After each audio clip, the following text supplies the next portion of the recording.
Maka terdengarlah keluhan yang keras dari rakyat dan juga dari pihak para istri terhadap sesama orang Yahudi.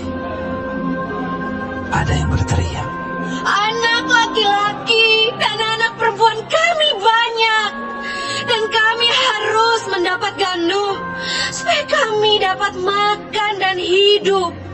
dan ada yang berteriak, ladang dan kebun anggur dan rumah kami gadaikan untuk mendapat gandum pada waktu kelaparan. juga ada yang berteriak, Kami harus meminjam uang untuk membayar pajak yang dikenakan raja atas ladang dan kebun anggur kami. Sekarang, walaupun kami ini sedarah sedaging dengan saudara-saudara sebangsa kami, dan anak-anak kami sama dengan anak-anak mereka, namun kami terpaksa membiarkan anak-anak lelaki dan anak-anak perempuan kami menjadi budak. Dan sudah beberapa anak perempuan kami harus membiarkan diri dimiliki orang. Kami tidak dapat berbuat apa-apa, karena ladang dan kebun anggur kami sudah di tangan orang lain. Maka sangat marahlah aku ketika ku dengar keluhan mereka dan berita-berita itu. Setelah berpikir masak-masak, aku menggugat para pemuka dan para penguasa. Kataku kepada mereka, masing-masing kamu telah makan riba dari saudara-saudaramu. Lalu kuadakan terhadap mereka suatu sidang jemaah yang besar. Berkatalah aku kepada mereka, kami selalu berusaha sedapat-dapatnya untuk menebus sesama orang Yahudi yang dijual kepada bangsa-bangsa lain. Tetapi kamu ini justru menjual saudara-saudaramu supaya mereka dibeli lagi oleh kami. Mereka berdiam diri karena tidak dapat membantah. Kataku, tidaklah patut apa yang kamu lakukan itu. Bukankah kamu harus berlaku dengan takut akan Allah kita untuk menghindarkan diri dari cercaan bangsa-bangsa lain, musuh-musuh kita? Juga aku dan saudara-saudaraku dan anak buahku telah membungakan uang dan gandum pada mereka. Biarlah kita hapuskan hutang mereka itu.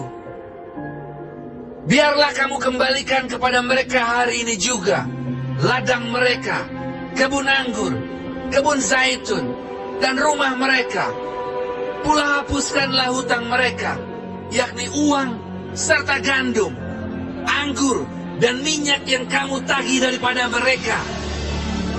Berkatalah mereka, Itu akan kami kembalikan, dan kami tidak akan menuntut apa-apa dari mereka. Kami akan lakukan tepat seperti yang engkau perintahkan. lalu aku memanggil para imam dan menyuruh mereka bersumpah bahwa mereka akan menepati janji mereka. Juga aku kebas lipatan bajuku sambil berkata, demikianlah setiap orang yang tidak menepati janji ini akan dikebas Allah dari rumahnya dan hasil jerih payahnya. Demikianlah ia dikebas dan menjadi hampa. Dan seluruh jemaah berkata, amin. Lalu memuji-muji Tuhan. Maka rakyat berbuat sesuai dengan janji itu. Pula sejak aku diangkat sebagai bupati di tanah Yehuda, yakni dari tahun ke-20 sampai tahun ke-32 pemerintahan Artahsasta, jadi 12 tahun lamanya aku dan saudara-saudaraku tidak pernah mengambil pembagian yang menjadi hak bupati. Tetapi para bupati yang sebelumnya, yang mendahului aku, sangat memberatkan beban rakyat. Bupati-bupati itu mengambil dari mereka 40 shikal perak sehari untuk bahan makanan dan anggur. Bahkan anak buah mereka merajalela atas rakyat. Tetapi aku tidak berbuat demikian karena takut akan Allah. Aku pun memulai pekerjaan tembok itu, walaupun aku tidak memperoleh ladang. Dan semua anak buahku dikumpulkan di sana khusus untuk pekerjaan itu.